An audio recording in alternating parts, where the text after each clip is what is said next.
안녕하세요. 비디오그래퍼 반디입니다. 오늘은 제가 다빈치 리졸브로 편집을 하면서 정말 많은 편집 시간을 단축시켜줬던 고마운 기능 7개를 한번 소개시켜 드리려고 해요.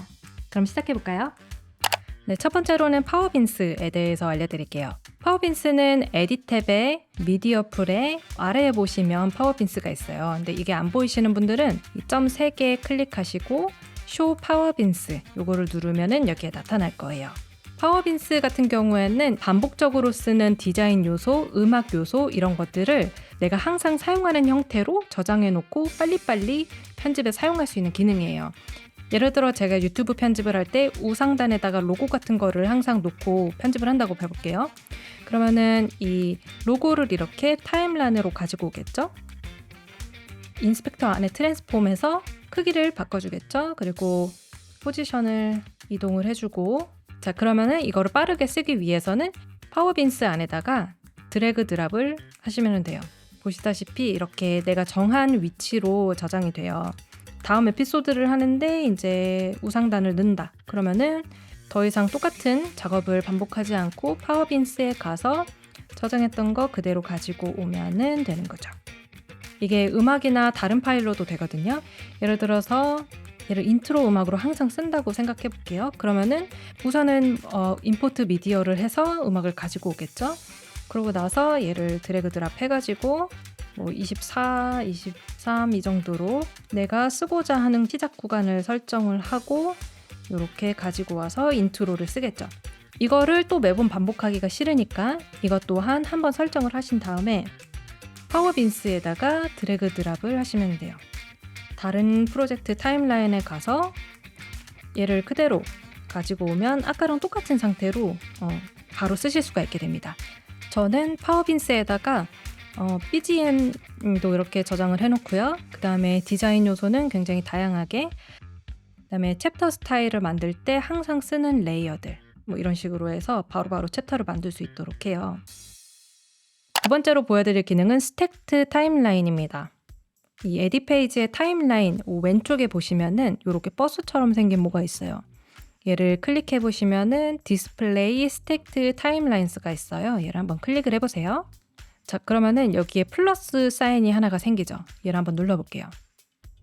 타임라인을 정하래요. 작업을 하다 보면은 여러 타임라인을 왔다리 갔다리 하면서 편집을 할 일이 많이 있어요.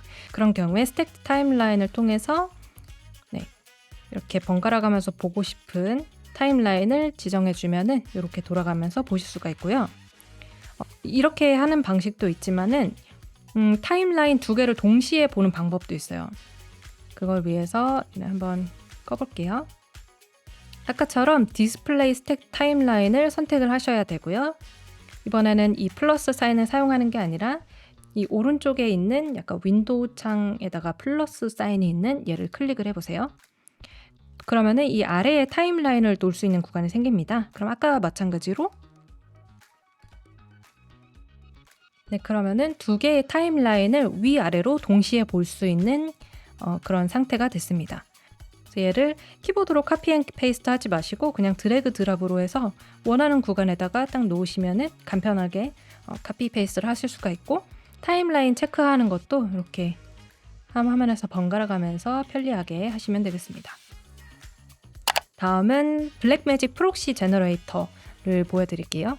다빈치 리졸브 안에서 프록시를 만드는 방법은 2가지가 있는데요. 하나는 그냥 다빈치 리졸브 안에서 원하는 파일을 선택을 하신 다음에 프록시 미디어, 제너레이트 프록시 미디어를 통해서 프록시 미디어를 만드는 방법이 있고요. 근데 이렇게 하시면은 다빈치 리졸브를 켜놓고 기다려야 되잖아요. 다른 편집도 못하고. 그럴 때 사용할 수 있는 2번째 방법은 바로 블랙매직 프록시 제너레이터입니다. 블랙매직 프록시 제너레이터를 켜면은 이런 화면이 나오는데요. 여기에서 애드 버튼을 누르고 내가 프록시를 만들고자 하는 그 파일이 있는 폴더를 선택을 해주면 돼요. 이 비디오 오리지널 파일이 모여있는 그 상위 폴더를 오픈을 눌러주세요. 저는 그냥 가장 가벼운 첫 번째 거로 사용을 하고 있고요. 조금 고품질의 프록시를 생성하고자 하시면은 다른 옵션을 사용하셔도 되겠습니다. 저는 이제 파일 사이즈가 중요해서 그냥 첫 번째 거를 선택하겠습니다. 그래서 스타트를 눌러주시면 프록시 생성이 시작됩니다. 그래서 얘를 돌려놓고 일단은 오리지널 파일 그 자체로 그냥 편집을 하고 있다가 이제 생성이 완료되면은 그때 프록시로 바꿔서 사용을 하시면 되죠. 프록시의 위치는 여러분이 분류해 놓은 이 원본 파일 폴더들 있죠. 여기 안에다가 해당되는 이 원본에 대한 프록시를 만들어주기 때문에 그냥 직관적인 곳에다가 생성을 자동으로 해주니까 편리합니다. 편집 일을 하다 보면은 아무래도 막 컬러 그레이딩, 디자인 에셋 뭐 여러 가지 들어가다 보니까 아무래도 익스포트가 굉장히 오래 걸려요. 그거 렌더링하는 거 기다리는 시간도 편집하는 일하는 시간에 해당되잖아요. 그걸 단축하면 너무 좋겠죠.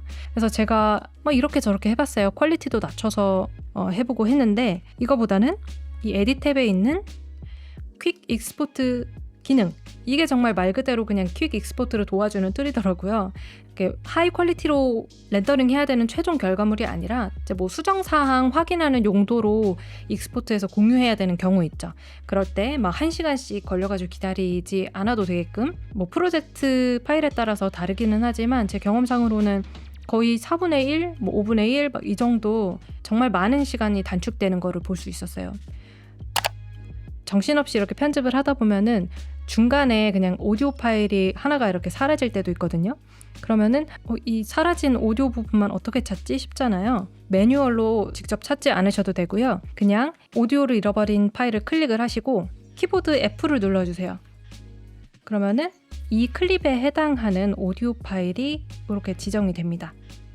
거기에서 오디오만 끌어가지고 오면 되겠죠.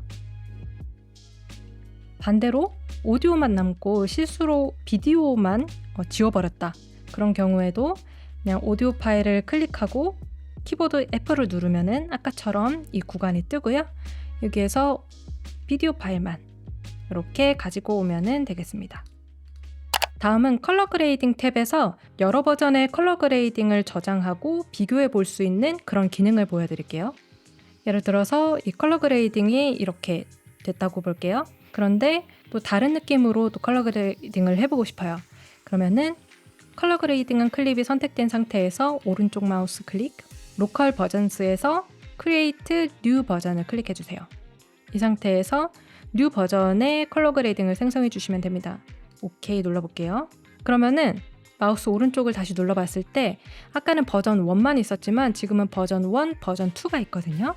자, 그러면은 버전 2에서 여러 가지 다른 실험을 또 해보는 거예요. 그러면은 컬러 그레이딩 버전 1하고 비교를 하면서 선택을 할 때는 마우스 오른쪽 누르고 버전 1에서 로드를 누르시면 이게 첫 번째 버전이고요. 그 다음에 두 번째 버전, 로드. 네, 이런 식으로 할 수가 있어요. 또 다른 버전으로 만들어서 또 비교를 하고 싶다. 그러면 똑같이 또 크리에이트를 해서 버전 3를 만들어주고 버전 3가 선택된 상태에서 또 다른 여러 가지를 해보시면 되겠죠. 좀 말도 안 되지만은 막 이상하게 말도 안 되지만은 버전 1, 버전 2, 뭐 버전 3 이렇게 해가지고 이렇게 여러 가지 컬러 그레이딩 느낌을 비교할 수 있는 그런 기능입니다. 이 버전 3 컬러 그레이딩이 마음에 들었다. 그러면 그거를 카피해서 또 다른 데다 이렇게 붙여서 사용할 수도 있고요. 마지막으로 페어라이트 탭에서 나만의 템플릿을 저장할 수 있는 방법을 알려드릴게요. 이거 같은 경우에는 여러분이 같은 공간에서 같은 마이크로 항상 비슷한 세팅으로 촬영을 하신다는 가정하에 굉장히 유용한 기능입니다. 저 같은 경우도 항상 유튜브를 만들 때 제 방 안에서 요 같은 마이크를 가지고 촬영을 한단 말이죠. 그리고 편집을 할 때 이렇게 가볍게 컴프레서라든지 EQ라든지 이런 작업을 하게 돼요. 어차피 같은 공간에서 같은 마이크로 똑같은 내 목소리로 촬영을 하는 거면은 이 값을 그냥 세이브 해놓고 쓰면 참 좋잖아요. 첫 번째는 이 개별 이펙트 안에서 내 프리셋을 저장하는 방법이 있는데요. 이렇게 EQ잉을 완료하고 나서 요 왼쪽에 플러스를 눌러서 Create New 클릭, 프리셋 이름을 이런 식으로 해볼게요. 자, 오케이 눌러주면은 나중에 그냥 프리셋으로 저장된 거를 그대로 불러와서 사용을 하면 됩니다.